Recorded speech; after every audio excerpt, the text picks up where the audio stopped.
o fenômeno de algo bom se tornar odiável, ao virar moda, ele é um reflexo da tensão entre a autenticidade e a massificação, de fato. Pois nós vivemos em uma era que o valor simbólico das coisas, ele é constantemente corroído pela superexposição. Então, quando algo nasce de forma espontânea, de forma criativa, de forma íntima, quem se lembra das pulseiras de plástico feito à mão? E os slimes, por exemplo, como expressão, ou aqueles spinners, lembra aqueles spinners que você girava, como aquela válvula de escape para a ansiedade, como usava muitas vezes? Então, há uma beleza genuína nesse local, ou seja, são objetos ou práticas que carregam uma função boa, de fato, uma função emocional, estética, ou então uma função bem lúcida, de fato, nesses casos. Mas vocês percebem que, se ao se tornarem moda, ao serem absorvidos pela lógica do consumo em massa, eles acabam perdendo a sua própria alma. Eles acabam perdendo a alma. Ou seja, o que era expressão se tornou repetição. O que era afeto se tornou produto. E o que era singular virou saturação. O que era singular virou saturação. Um dos exemplos mesmo, o que se lembra do corote? Aquela garrafinha que era...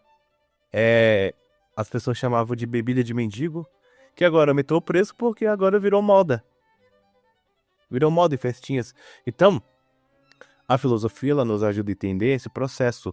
Walter Benjamin, ao falar de reprodutibilidade técnica da arte, ele já alertava que quando a obra perde seu aura, ou seja, sua unicidade, sua presença autêntica, ele se torna apenas mais um item replicável. Ou seja, o mesmo acontece com grandes tendências que a gente conhece por aí, tendências culturais. Ou seja, quando algo se torna modinha, quando algo se torna modinha, irritante, o que está sendo irritado nesse caso, quer dizer, o que está sendo rejeitado nesse caso, não é o objeto em si, mas é a perda de sua autenticidade. Ou seja, é o incômodo de ver algo que antes era íntimo se tornar algo banal. E esse incômodo gera aquela repulsa, ironia, e também se torna o desprezo. Nesse ano de 2005, tem vários casos de modinha que a gente pode ver, por exemplo, como o caso o Bob Goods, que está em alta hoje em dia, os Morango da Amor, por exemplo. Ou seja, das estéticas ultra romantizadas que dominam redes sociais. Isso é emblemático. Ou seja, são movimentos em que, em sua origem, de fato, eles carregam uma proposta estética legítima. O resgate do afeto. Exatamente, né? O resgate do afeto. Da delicadeza, da nostalgia. Mas, ao serem transformados em algoritmo, em padrão, em obrigação estética, perde sua espontaneidade. Ou seja, o que era doce vira enjoativo. O que era leve fica forçado. E o público, ele reage com desprezo. Não porque o conteúdo dele é ruim, mas porque ele foi esvaziado de sentido. Coisas que de fato se tornaram boas foram esvaziadas de sentido. Entenderam a lógica nesse caso? Então, há também um componente nesse caso, sabe? Um componente psicológico e social desse fenômeno, se a gente perceber. Porque a sociedade contemporânea, a sociedade atual, ela valoriza a distinção. Pierre Bourdieu, um sociólogo francês, ele falava sobre o capital simbólico. Ou seja, o valor que damos às coisas não pelo que eles são, mas pelo que representam de forma social. Quando algo vira moda, uma moda, perde esse capital. Desde de ser um marcador de identidade, e se torna massa. deixa esse marcador de identidade e vira massa. E como vivemos em uma cultura que idolatra a originalidade, o que é popular passa a ser visto como se fosse algo vulgar.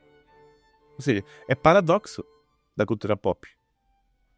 Ela nasce do desejo do pertencimento, mas ele morre pela saturação do pertencimento.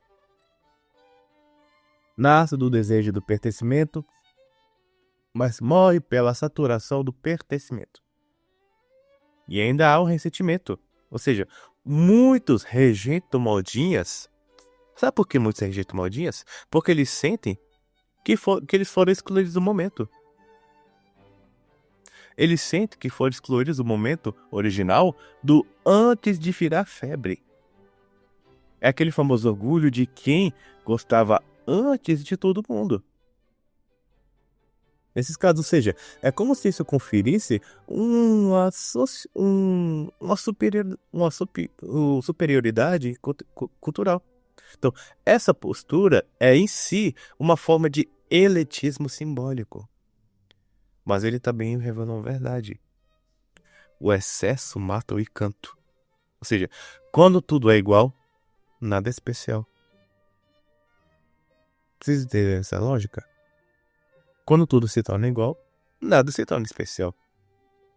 Portanto, o problema não está nas pulseiras, nos slimes, nos spinners, nos joguinhos como Free Fire, Roblox e outras coisas, no Morango do Amor, no Mob Goods. O problema está na forma como consumimos. O problema está na forma como replicamos e como esvaziamos. Ou seja, está na pressa de transformar tudo em tendência. E transformar em estética. E também transformar em conteúdo.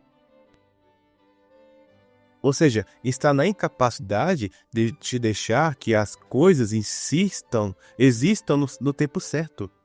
Também existam no espaço certo e com a profundidade que merecem.